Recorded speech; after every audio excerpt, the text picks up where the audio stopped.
She was a stranger, dying, alone, forgotten by the world. Her last wish? To feel loved, even if just once before death. No one came forward, until one man, someone she never met before, stood up and said, "I'll marry her." Not for fame, not for sympathy, just for humanity. But what happened after the wedding? What truth was she hiding? And why? Did his life change forever? This isn't just a story.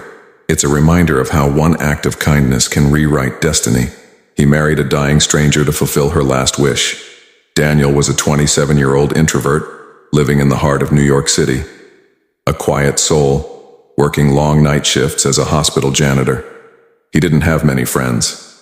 His parents had passed away when he was just 16, and since then, life was a journey of silence and survival. One rainy night, as Daniel was cleaning the oncology wing, he found a small, tear-stained letter stuck beneath a hospital bed. Curious, he unfolded the fragile paper. It was written in a shaky hand, "Dear God, before I leave this world, please let me wear a wedding dress just once. Let someone hold my hand and call me his bride, even if only for a day." The words hit Daniel like a punch to the chest. He looked around and saw a young girl lying in the bed nearby, pale, with sunken eyes, but a fragile smile as if she had already accepted fate. Her name was Elena, a 23-year-old fighting terminal cancer. She didn't know he had read her secret wish. For the next few days, Daniel watched her silently, how she tried to stay strong for the nurses, how she drew little hearts on her diary, how she smiled through unbearable pain. That night, Daniel couldn't sleep. A thought haunted him. What if I'm the one who could give her that last moment of happiness? But how could a stranger walk into someone's life with a marriage proposal?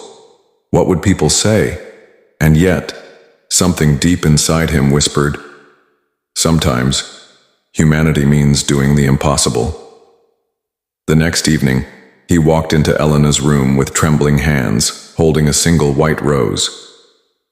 "Elena," he said softly, "would you marry me just for a day?"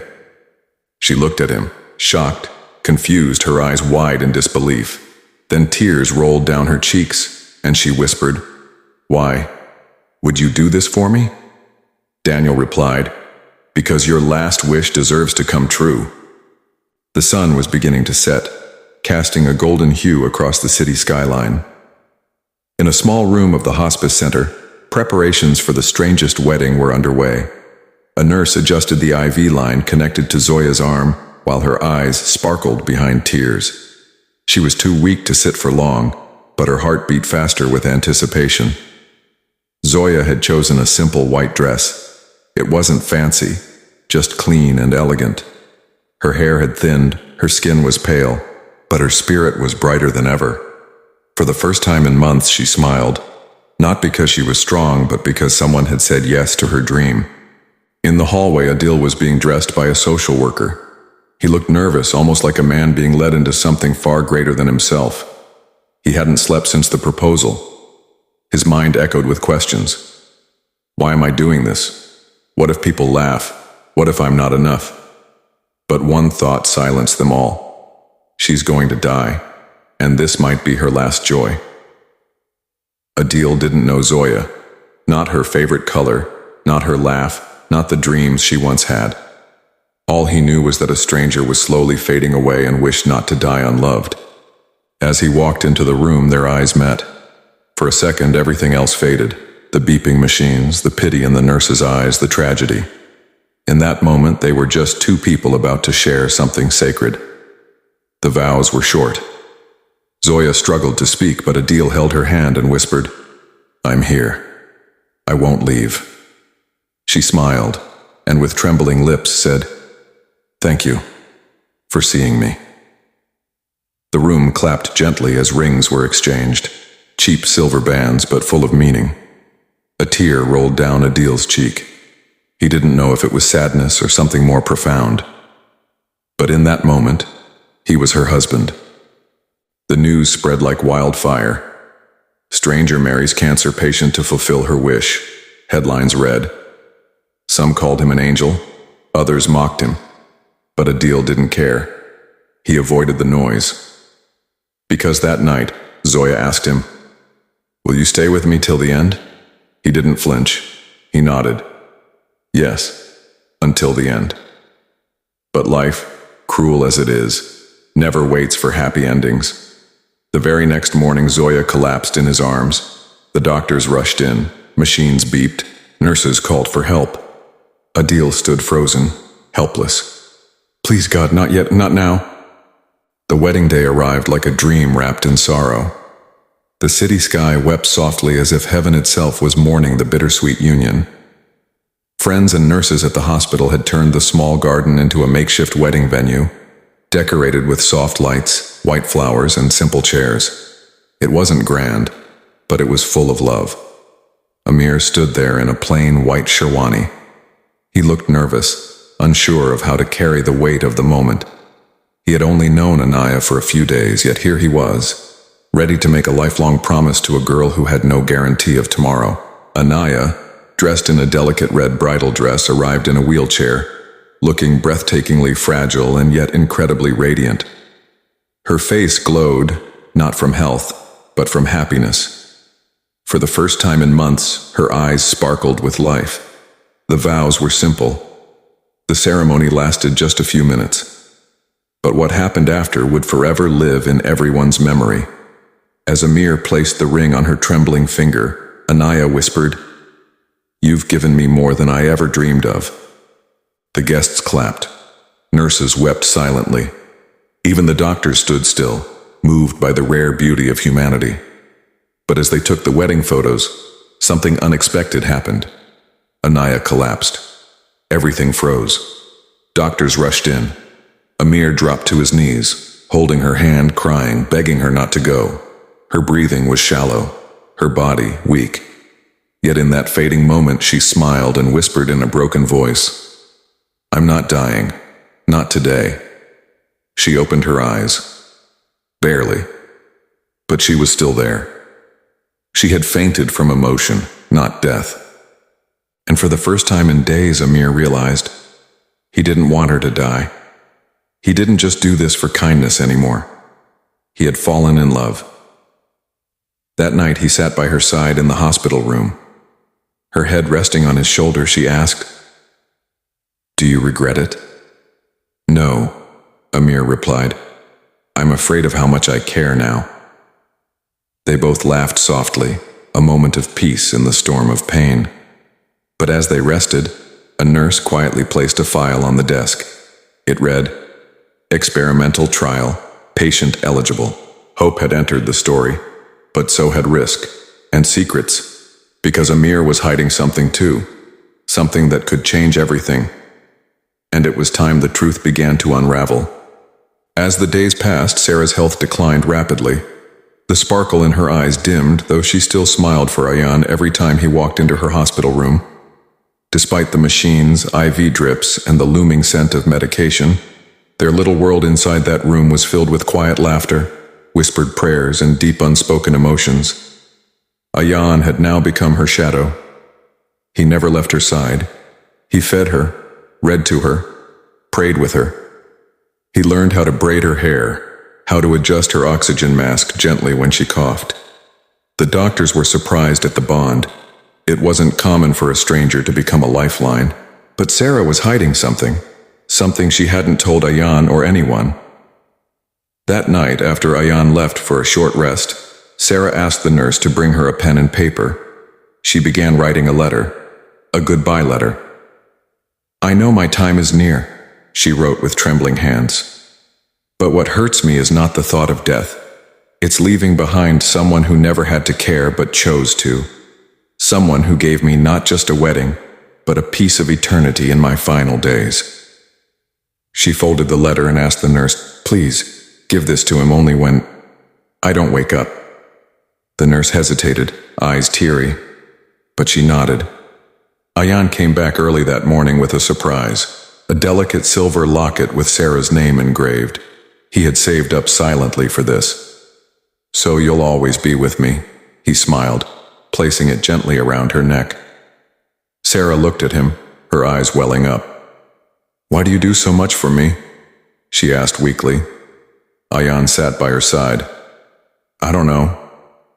Maybe because I see God in your patience. They both went silent. Her fingers found his hand. But as the sun began to rise, Sarah suddenly went into a seizure. Nurses rushed in. Doctors yelled instructions. Ayan stood frozen. It was happening.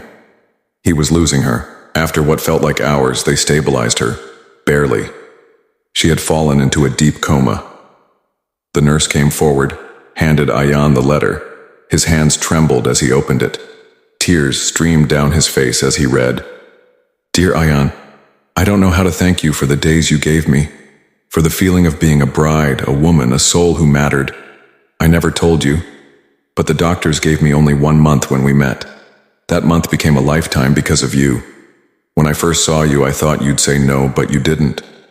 You said yes to my weakness, my scars, my dying days. You made me feel more alive in those few days than I had ever felt in my entire life. If I don't wake up, please don't be sad. Be proud that your kindness gave someone a peaceful end. And if you ever feel alone, remember, somewhere above, I'll be praying for you. With all my love, Sarah. Ayan couldn't stop sobbing. But the story wasn't over. That night, the doctors came with grim faces. Sarah's organs were failing. They suggested pulling her off life support. Ayan refused. He held her hand and whispered, You stayed strong for so long. Let me be strong now. You are not alone.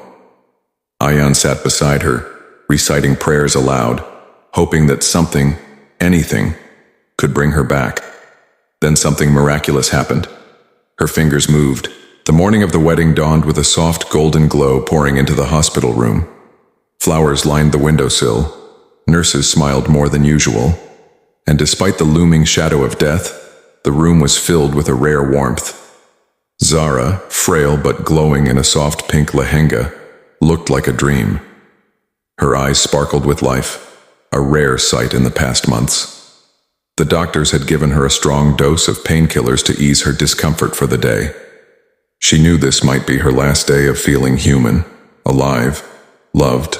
Aman stood by her side in a simple sherwani. His hands trembled, not from fear but from the weight of emotions. He wasn't pretending anymore. Somewhere between pretending and empathy, he had genuinely started caring for Zara. Her laughter, her dreams, her bravery. It had changed him. The hospital cafeteria had been transformed into a small wedding hall. There were only a few people. Zara's mother, Aman's friend Sufyan, a kind nurse named Shireen, and the hospital imam who agreed to conduct the nikah. As the nikah started, everyone in the room tried to hide their tears. The imam asked Zara if she accepted Aman as her husband, and her voice, weak but firm, whispered, Yes. Aman responded in a clear, steady voice, Kubul hai. It was done. Two strangers were now bound by fate, not for life, but for love, compassion, and the fulfillment of a final wish. But just when everyone thought this was the climax, the twist arrived. During the small feast afterward, Zara suddenly fainted.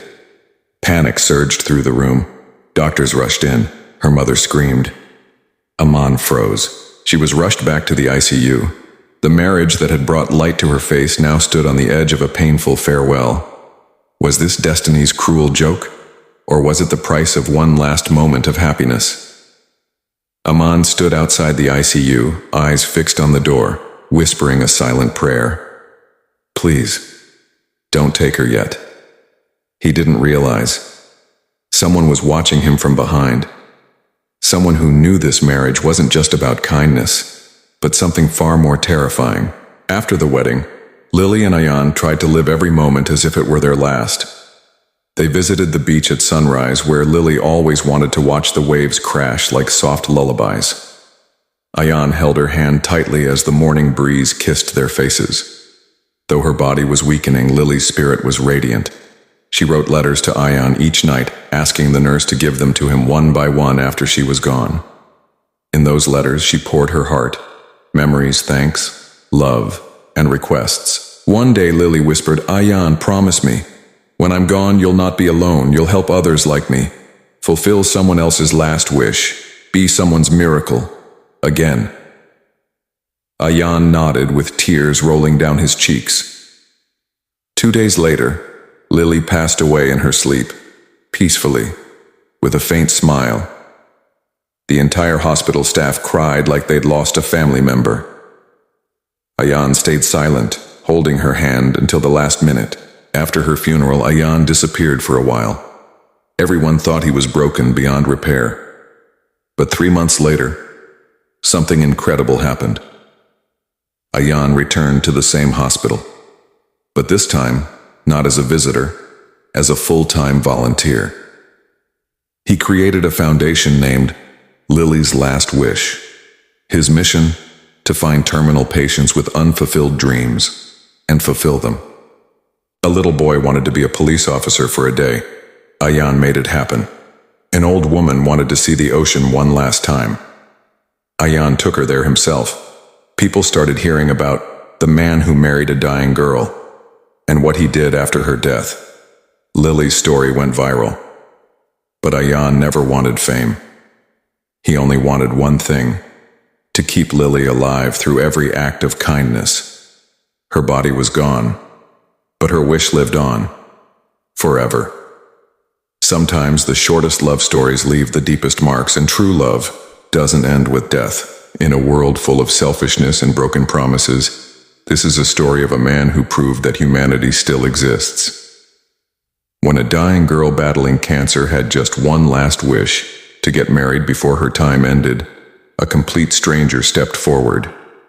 He married her without hesitation, not out of love, but out of compassion, humanity, and sacrifice. Through each moment, from laughter to unbearable pain, he stayed beside her. Their bond grew, their moments became eternal memories, and her soul found peace knowing someone cared enough to give her dignity in her final days. But what she didn't know was that he was also hiding a heartbreaking truth, a twist that changes everything in the end. This is not just a love story. This is a legacy of kindness, a sacrifice, a whisper of hope. And so, this story comes to an end. But the emotions it leaves behind will linger in your heart for a long time. If this story touched your soul, if it brought tears to your eyes or made you reflect on the beauty of kindness and humanity, then don't keep it to yourself. Share this video with someone who believes in the power of compassion. Like this video to support more such emotional journeys. And if you're new here, or haven't already, subscribe to Soul Stories with Aslam for more true, soul-stirring stories that move your heart, one tale at a time. We tell stories that matter. We tell stories that heal. We tell stories that stay with you forever. This is Soul Stories with Aslam, where every story has a heartbeat.